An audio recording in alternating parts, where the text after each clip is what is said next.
नहीं। क्या वो विलेन था? बोले नहीं नहीं, बहुत अच्छा आदमी है, रोल बहुत जोर का करता है। समझ रहे ना? बोले उसने उसको गोली मारी, 2 मिनट में मर गया। बोले वास्तविक क्या वहां लाश मिली? बोले लाश कैसे मिलेगी, वहां मरना जीना है ही नहीं, वो तो नाटक हो रहा है। बिल्कुल परम सत्य समझो, ये केवल नाटक, मंच पर नाटक हो रहा है। आपको डॉक्टर का रोल मिला है, अगर आप दयालु बनेंगे तो आप कमजोर हो जाएंगे। आपको निर्मोह होकर के उसकी पीड़ा नाश के लिए, उसकी जान बचाने के लिए पूरा प्रयास करना है, और उसके बाद जान चली जाती है तो आपको बिल्कुल शोक नहीं करना है। महाराज जी, इनका एक इनके इसके साथ में एक और प्रश्न है। ये बात उनके परिजनों को बताया जाती है, जी, उस समय उनके परिजन भी बहुत ऐसी हालत में होते हैं कि हमारा क्या होगा, बट सत्य तो बस बताना पड़ता है। बात बात इसको समझो। बट वो बहुत कोप का भाजन हो जब जाते हैं, मतलब बहुत गुस्सा कर देते हैं, फिर उनको बहुत वो दुख देखो होता है। अज्ञानी जीव है, उन अगर कभी ऐसा कुछ लगे ना कि ऐसी परिस्थिति, उनको बता दे और इसके बाद हाथ जोड़ दे। अब किसी रोग से ग्रसित होकर उसका अंतिम निर्णय वही है। आप चाहे जितनी दवा औषधि जो भी चाहे उपाय कर लो, आप उपाय कर सकते हो, लेकिन अगर उसकी श्वास खत्म हो गई है तो आप ऑक्सीजन चाहे जो कुछ दे दिए, दोबारा श्वास नहीं है उसमें आ सकती, क्योंकि एक नियत संख्या श्वास की है। अब अज्ञानी जो समझते हैं कि चाहे जितना पैसा लग जाए लेकिन आपको बचाना होगा, नहीं तो हम आपके साथ एक्शन विरोधी करेंगे, वो अज्ञानी जीव है, उनको नहीं समझाया जा सकता। जी, जी, और होता क्या है कि आक्रोश में कई बार उनकी भावनाओं को देखते हुए जी। अपनी भावनाओं को नियंत्रण में रखकर उनके संवाद के साथ बात करना और उन्हें ये समझा पाना कि आपके हाँ, पास ये कम इसी समय। इसी बात के लिए आपको धैर्यवान बना है। जी। रोग निवृत्ति के लिए हमारी दाढ़ में सड़न पैदा हो गई, तो जो डॉक्टर थे वो शिष्य थे, तो उन्होंने लोगों से कहा कि मेरी हिम्मत नहीं है कि मैं महाराज जी की दाढ़ निकाल सकूं। तो उनको भी क्यों, डॉक्टर है वो तो बहुत बड़े डॉक्टर, कई डॉक्टर उनके साथ रहते डॉक्टर। तो उनका आप बात करो महाराज, तो जब नजदीक आए तो बोले आप हमारे गुरुदेव। हम कहा नहीं, मरीज, सिर्फ मरीज। अगर उस समय आप गुरुदेव भावना करेंगे तो इंजेक्शन सुनने का कैसे लगा पाएंगे, आप कैसे दाढ़ उखाड़ पाएंगे? और अगर वो नहीं उखड़ी तो कष्ट देती रहेगी, हम दूसरे डॉक्टर के पास जाएंगे, वो दूसरा डॉक्टर किस कोटि का है आपको तो हम जानते हैं। तो आपको उस समय मरीज रूप देखना, गुरुदेव रूप देखोगे तो सेवा नहीं कर पाओगे, निकालो उसको। तो ये कमी हमारी तरफ से नहीं रहनी पावे।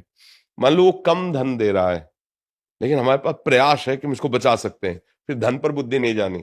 अब हम प्रयास कर चुके और पता है कि अब नहीं बचेगा, अब हमको उनसे डरना भी नहीं है।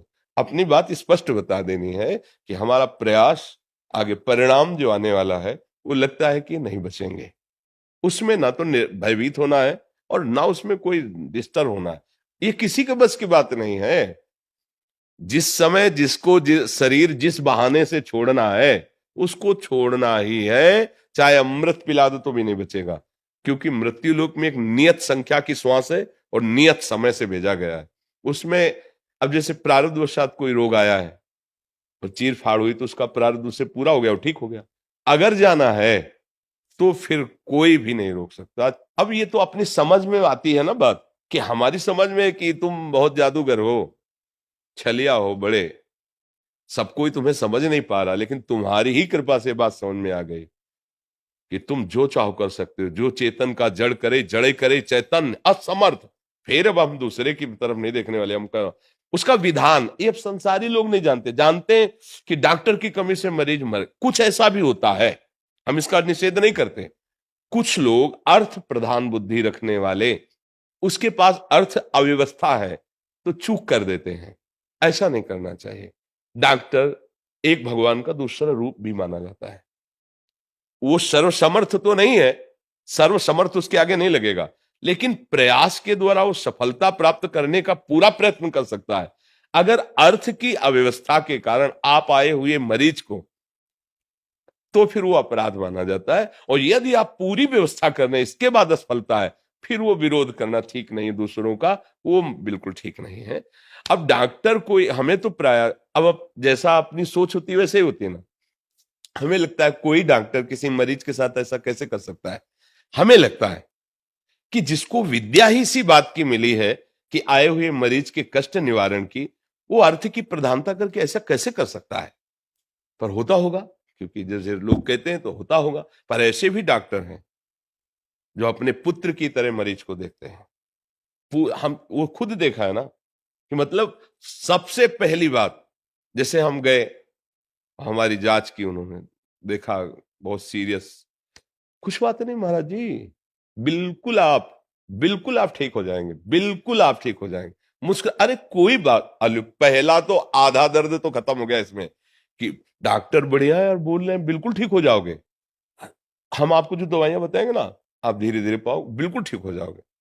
2-4 महीने बाद कुछ नहीं, ठीक नहीं हुए, नहीं हम दवा बदलते हैं तो आप ठीक हो। पहला आपके वचन और आपकी प्यार भरी दृष्टि और आपका दुलार, आपका प्रयास, उस मरीज का पहला जीवन आपके वचन काम करते हैं। और आपका अगर प्यार दुलार नहीं, उपेक्षा दिखाई दे, फिर ठीक नहीं रहेगा, क्योंकि वो आपके एक तरह से शरण में हुआ है आकर, मर्ज रोग से पीड़ित होकर वो मरीज आपकी शरण में आया है और शरणागत हुआ है आपके ज्ञान विज्ञान के कारण। तो आप पूरा प्रयोग कर दीजिए, फिर आपकी तरफ भगवान रहेंगे, कोई परास्त नहीं कर सकता। सत्य की तरफ प्रभु रहते हैं, कोई परास्त नहीं, इसलिए डरना नहीं। मरीज में वो दया नहीं दिखानी जिससे हम उसका रोग निवारण न कर पाए। और इस बात से मुझे भयभीत नहीं होना कि उनके घर वाले हमें, कानून भी व्यवस्था तो है, राजकीय व्यवस्था भी, तो अगर कोई ऐसी उद्दंडता करता है तो अपराधी माना जाएगा, कानून उसको दंड देगी, भयभीत होने की जरूरत नहीं। अच्छा, ये कानून अगर नहीं पहुंच पाया तो जिस सत्य में चल रहे हो वही तुम्हारे पास है, वो तुम्हारी रक्षा कर लेगा। जो भगवत मार्ग के पथिक है उनको अनुभव होगा। सैकड़ों जगह हमने ऐसे देखा है, एक भगवान ने बचाया, सैकड़ों जगह की 1 सेकंड की चूक में अभी मृत्यु हो जाती, केवल भगवान ने बचाया। गंगा किनारे जिससे हम भ्रमण करते थे ना जब, तो बाढ़ आने के बाद ऊपर पपड़ी पर गई, सूख गया और मुझे पता नहीं था, आगे दलदल ही दलदल था। जो ही कदम पहला रखा सो इतना गए, सो पीछे से ए बाबा अगला कदम मत रख देना, दलदल है, कोई बचाने वाला या नहीं मिलेगा। अब एक गया था अगला, पीछे का ऐसे लेट करके उसे हटाया, आसपास देखा कोई आदमी नहीं था। हमको ये कौन सा आवाज दिया? अगर हमें भगवान ही तो संकेत दे, बाबा अगला कदम मत रखना, इतना दलदल है आगे, कोई बचा नहीं पाएगा। गिरिराज जी यहाँ परिक्रमा करने गए थे, रात्रि में लौट रहे थे, कई वर्ष पहले की बात है। ड्राइवर सो गया, हाईवे में गाड़ी चला, वो क्या डिवाइडर पे गाड़ी ऐसे चढ़ गई, जो इससे चढ़ी, हम कहा राधे श्याम, बड़ी जोर से आवाज लगी, एकदम जगा एकदम। और वो तो बाहर कांप रहा था क्योंकि कई लोग साथ थे, कभी जिंदगी में नहीं सोया, पहली बार। हम कभी, आपको कोई कुछ नहीं कह रहा, आप बोले ये गाड़ी पलट ना, पीछे से कोई गाड़ी आई ना, गाड़ी पलटी। भगवान जब रक्षा करते हैं ना, हर कदम वो बचाते रहते हैं। हमें लगता है कि डरना नहीं, सत्य और धर्म से चलना, दूसरों का हित मंगल करने की भावना रखना। अगर कभी कोई गाली देता है तो तुम्हारे पूर्व जो जमा पाप है उनको नष्ट कर रहा है वो, उससे दुखी मत होना। जो सत्य मार्ग है उस पर चलने पे हो सकता है 4 लोग